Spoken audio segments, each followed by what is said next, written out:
Welcome everyone to a live episode of Video Explored. I'm Joey Dowd, creator of New Territory Media. Each Thursday we come to you live with a new episode of Video Explored, where we cover the latest updates in new video gear, media production, and marketing.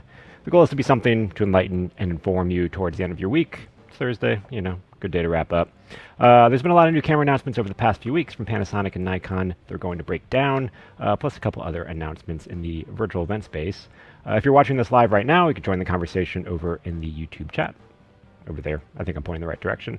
If you're watching this later, you can tune in each Thursday at 1 p.m. Pacific time, or share your thoughts in the comments below. So, let's jump into it. First one, I'm super excited about this one. We've got the Panasonic BGH1. So this camera, let me go into the deets with this one. Actually, before I get into that, I had a thought of this. So I'm going to call this the Venn diagram camera.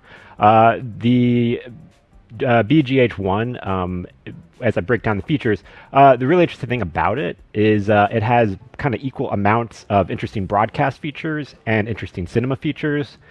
And it's billed as a live streaming camera. That part is a little bit fuzzy, and I'm going to break that down in a second. So that's why my live streaming Venn diagram is a little bit, the circle is a little bit smaller.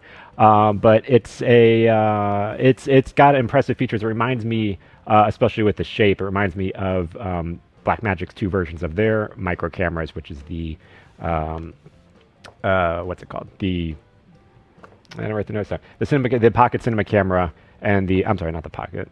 Yeah, the Blackmagic, not the Pocket is in the flat one, but it's the micro camera. So they have the micro cinema camera and the micro broadcast camera, which both have the same exact form factor, but have slightly different features. The broadcast camera has SDI out, but you can't actually record onto it. The cinema camera, the micro cinema camera, has internal recording, no SDI out. They're both less expensive than what the BGH1 is, but the BGH1 kind of combines a lot of these features plus a lot more. So let's kind of break down what the main highlights are of the technical features. I don't know why my stuff... Oh, it's going... There we go. So this is Panasonic's first box camera. So box camera, as the name describes, it's literally a sensor in a box. So this kind of newer type of camera design is based on like a modular idea, and the assumption that at this point a lot of us already have a lot of accessories. We already have external monitors, we already have rigs, we already have all the other types of things that you would need on a camera to accessorize it, where like saving the cost from not having to include that in the design means that they can put better specs into a lower cost product, and also kind of keep the form factor super minimal, and leaving you able to customize it and build it out yourself. So it is a micro four thirds lens. It is actually the same exact sensor as Panasonic's GH5S. So it's micro four thirds mount, micro four thirds sensor, but it actually does get one extra stop over the GH5S when you're recording in the Panasonic log. I love the GH5 cameras. I don't have a GH5 or a GH5S. I still, most of the production stuff I've been doing has either been rentals or some other different types of cameras, but I love those cameras, and I'm shooting this right now. This is a GH4, this is a GH3, so both of these I'm using for streaming, and they're both, the GH3 I've had for years, so as you can see, it's they last a long time. And from the initial hands-on impression videos I've seen, the Panasonic BGH1 has a lot of, is as robust and works out, is tougher than the GH5s. Let me roll some footage as I continue describing this camera. So similar to the GH5S, it has dual native ISO. The specs I was getting from different videos were different. One video I saw said it had, you could set the ISO at either 400 or 2500. Another video said it was different based on what your recording settings were. But either way, it's similar to the GH5S, so dual native ISO. You could do internal recording up to 4K 10-bit at 422. It has, as we just saw there, it has HDMI and SDMI out simultaneously. So that means that's an update. I mean, with the regular DSLR bodies or the mirrorless bodies, there's no SDI out, and that's a much more professional output connection. So having that is a huge plus, especially for broadcasting, as in the sense of connecting it to a video mixer or connecting it into a multi-camera live event. SDI is pretty much key. The one huge limitation, it's only 3G SDI, which means that it is limited to 1080p. So it is not 4K SDI out, which going back to my comparison before, the Blackmagic Micro broadcast camera, that is a 4K camera. And so I can send 4K over the SDI signal. So this one's only limited to 1080. So if you're doing web stuff, you're not going to 4K. It's not really a big deal. But, just keep that in mind. Would be cool if it was 4K, but it is not. It does have power over Ethernet. So this is interesting, and it kind of also is a little confusing in the sense of what I'm going to talk about with its live streaming.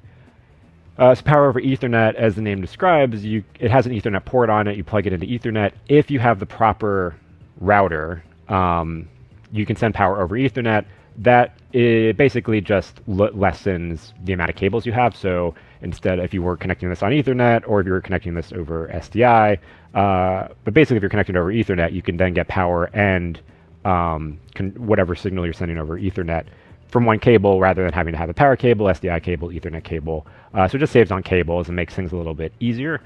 And you get full camera control with the LUMIX Tether app, and you can control that either via Ethernet or USB-C. It has a USB-C port that you can plug in on the camera. And the whole thing retails for, I should probably show the screen, $2,000, $1,999. So that is less, that body is less than the Panasonic GH5S, which is still, I believe, $2,500. Obviously, GH5S, it is more functional out of the box because it already has a monitor with it.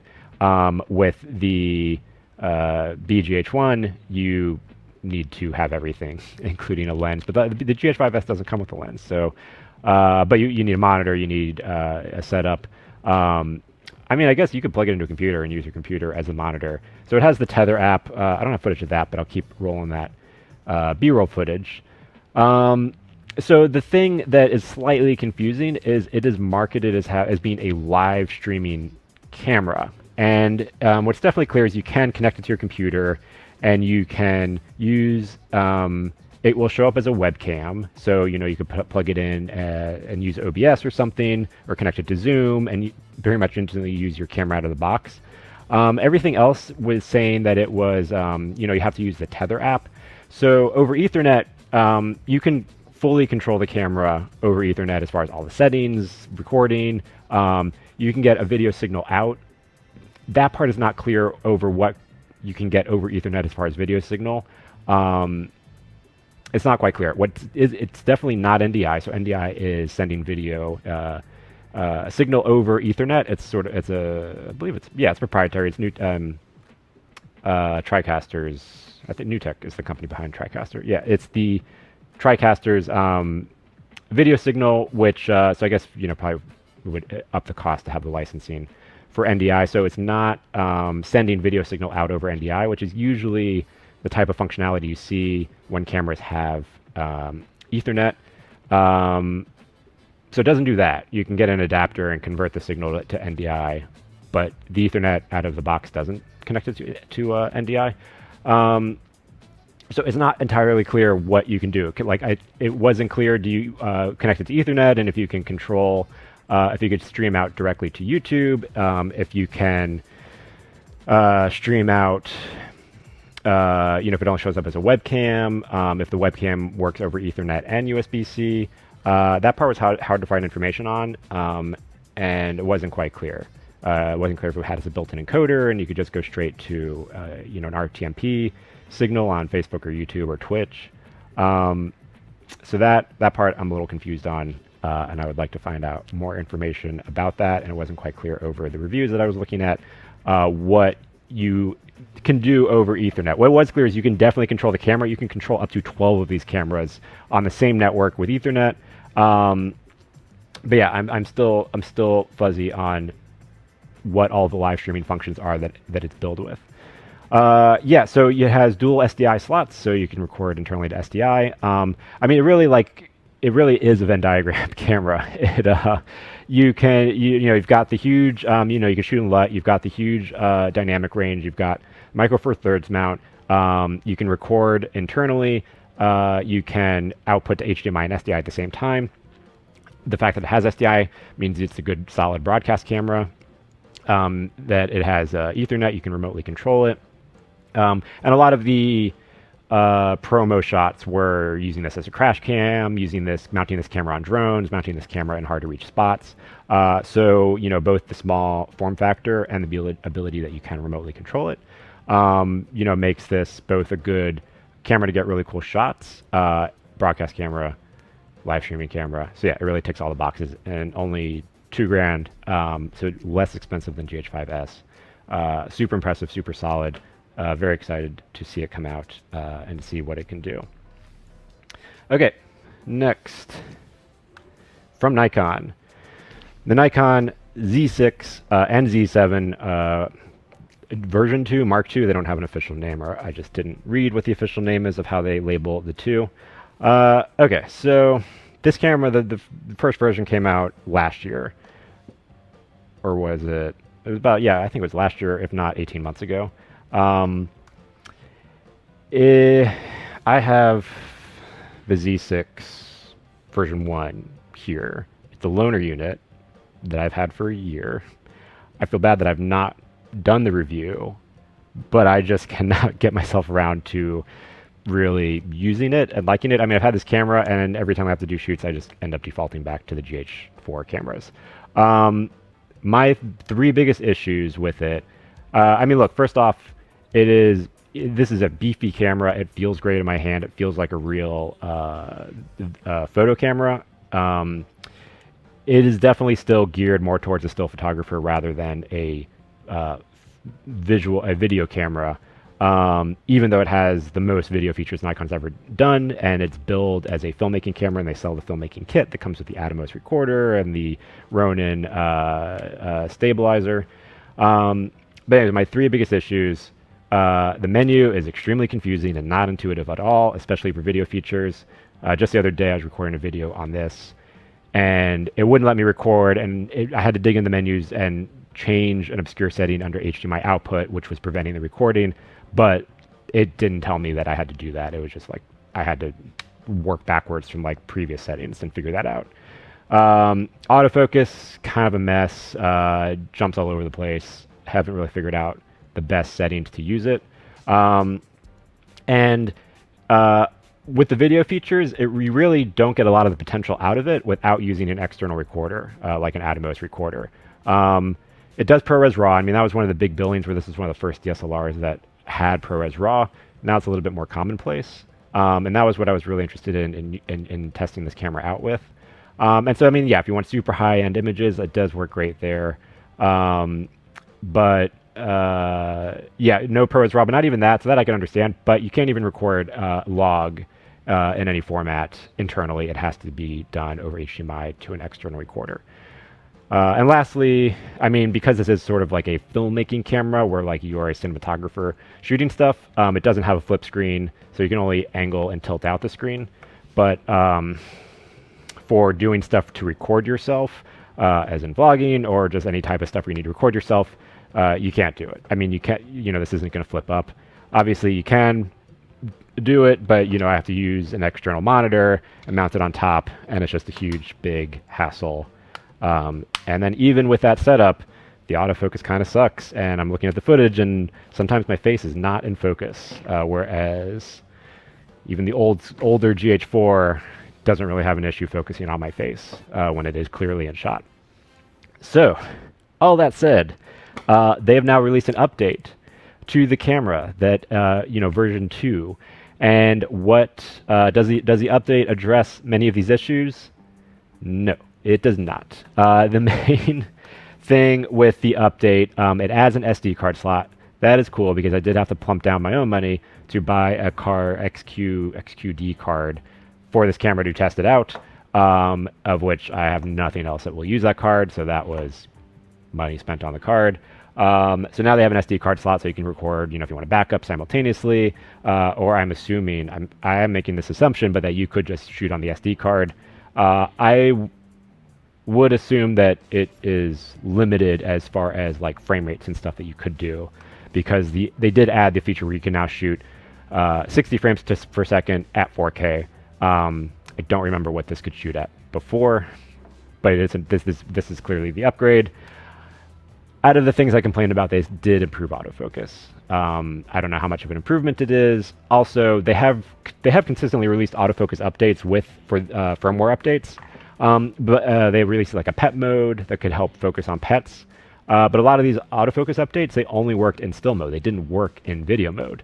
So again, I mean, this feels more like a camera for someone who's primarily a still photographer who wants to shoot pretty images. And as I say that and describe that, that is basically why they added video features into the Canon 5K Mark II, whatever that was, 10 years ago, 15 years ago, that started the whole DSLR filmmaking revolution.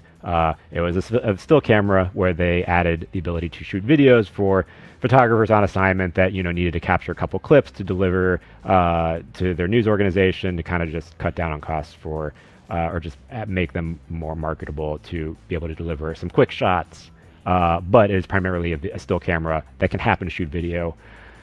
I mean, this has a lot, it has a microphone in, microphone out, but it still feels like a still camera that can shoot video.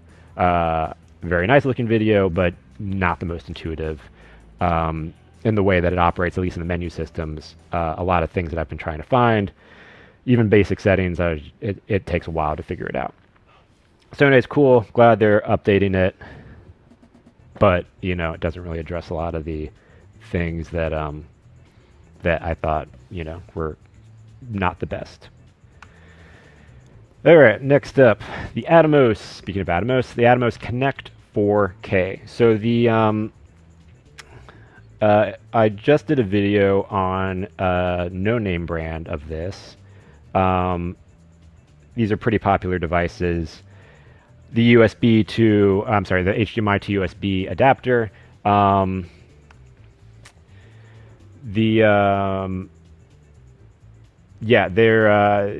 What's it called? Stream Deck has long had a device that looks like this, and they've been out of stock for most of the pandemic. So these are super simple devices. Plug in your HDMI, converts it to a webcam signal. You can plug it in your computer and then connect it to an encoder like OBS and stream out, or connect it to Zoom and use a nice camera, high quality camera for Zoom. So now Atomos came out with their own version. It is, well, before I get to that, you can input up to 4K at 30 frames per second, and it will convert it or down convert whatever signal you give it down to 1080 at 60 frames per second. You could probably change that if you wanted to do 30 frames a second, but it'll convert your signal for you.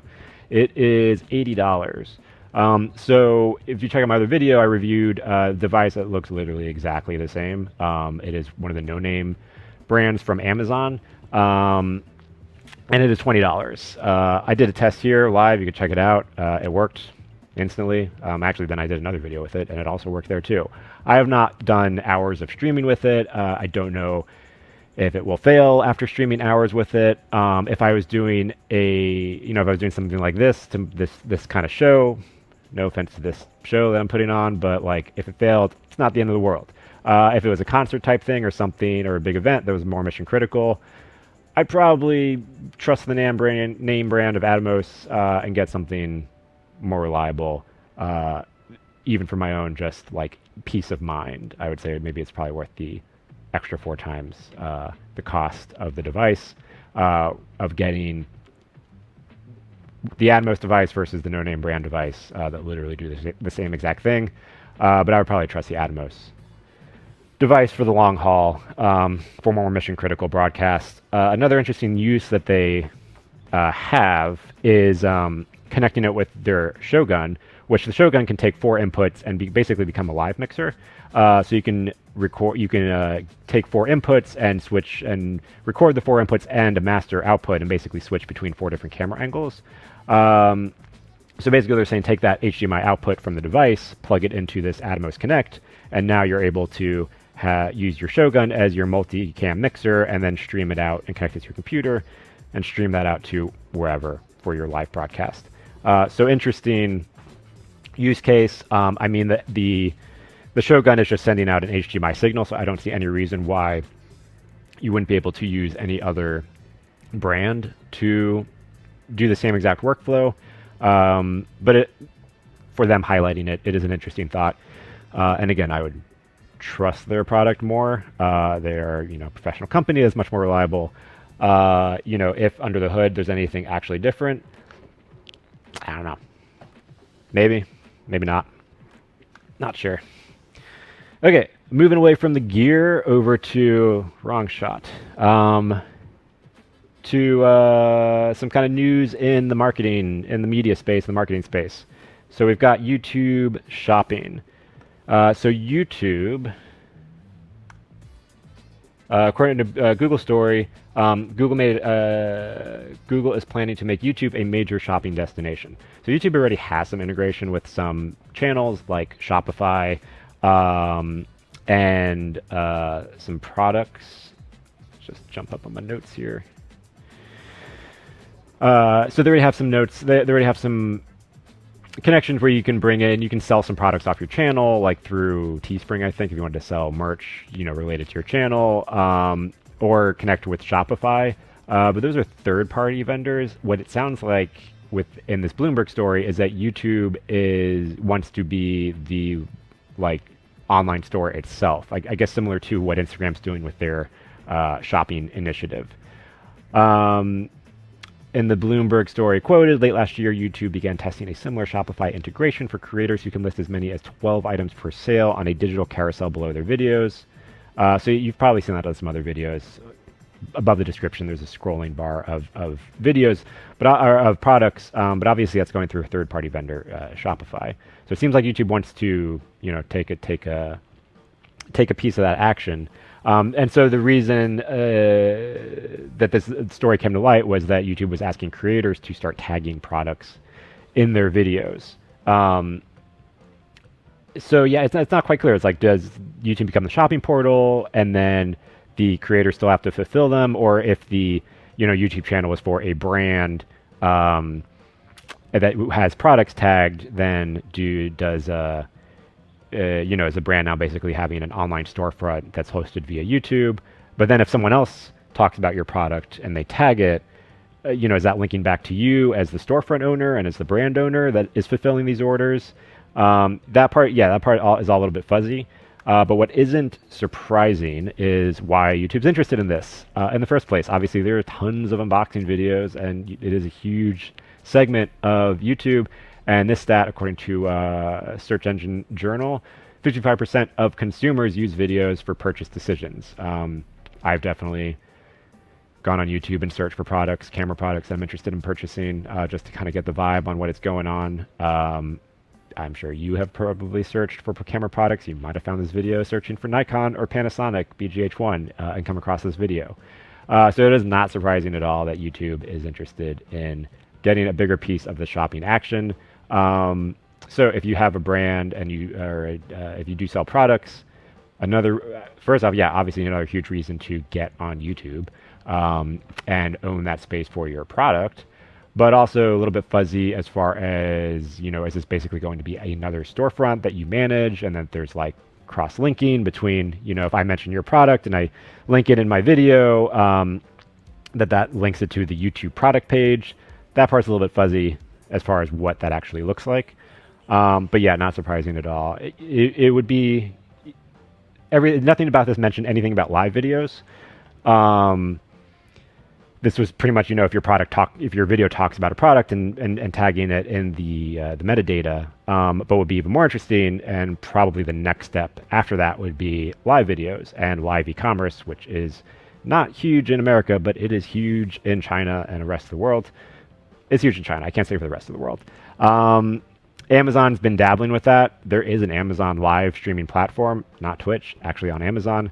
A lot of people don't know that, but you can stream out, and they give you the ability to, like, during your live stream, tag products and have products pop up while people are watching the live stream, and then it instantly links to the product, and people can click and purchase while watching your live stream.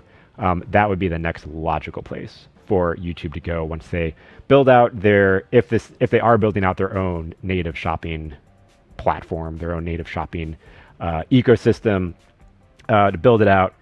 Start with the videos that are already hosted, the pre-recorded videos, the on-demand videos, the bulk of YouTube's library, and then branch that out to live streaming and give live streamers tools to tag products live during the broadcast. There's already tools now. I mean, I can tag, highlight moments in this live. I can tag highlight movements in this live stream. If I had my other computer in front of me, I could tag out ad breaks and stuff. So that tech is already there, and it just only seems like a logical step to merge whatever the shopping initiative is with the YouTube live streaming tools. All right, and last story, OnZoom. So OnZoom is Zoom's new initiative for on-demand paywalled Zoom events. So this is not new at all, in the sense that since the pandemic, tons of companies have been hosting or paywalling virtual events. Meetup, Eventbrite, they've all either just used Zoom as the hosting platform or built their own platform, video chat platform, to have virtual fitness classes, virtual comedy shows, virtual events, anything that's kind of a smaller gathering that has works better with that two-way interaction. It's not a new concept, and there's a lot of third-party sites that have also done this as well. I wanted to profile some of them here, but unsurprisingly, Zoom, the maker of the platform, is just like, we can just provide this ourselves, And I think this is part of a bigger initiative to turn this into an app platform, or like an SDK where people can tap into Zoom in a larger picture. But right now, so they introduced OnZoom, which is a marketplace for paywalling Zoom events.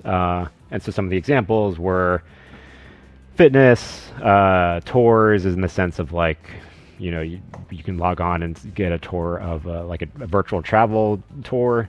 And so yeah, a lot of quite a few options there. Let's see, the two big takeaways. All you have to do is connect it to your PayPal business account. They are not taking any fees currently. That doesn't mean they won't change and take fees in the future. According to one of the articles that I read, the company told NBC News it won't take a cut of ticket sales during the beta, which it expects at least to continue through the end of 2020. But also, yeah, you have to be a paid Zoom user to use this. So no fees, but you have to be a paid user. But it's still like $15 a month. So, if this is your business platform, that is a very low cost for doing business. Plus whatever PayPal's fees are. So yeah, there are a couple of other sites out there that have been doing this, third-party sites. With Ribbon is one of them. One thing that they do that's interesting that Zoom didn't really say if they do is, Ribbon, you can paywall your events. People go into Zoom.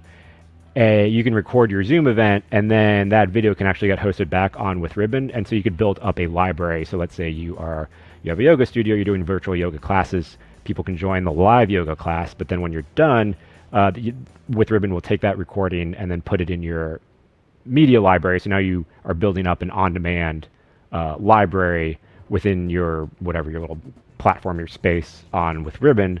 And so now it's a hybrid of live classes and on-demand classes. Not quite clear if the OnZoom thing goes into that much features, or if it's just like a one-off, do the event and then you can record it if you want to, but you're on your own hosting it in your own library if you want to. That part's not clear. But it still seems like there's some space for some of these other companies that have been building out these platforms on their own. during this time where they could still add some extra features and differentiate themselves from Zoom's on Zoom and their own initiatives.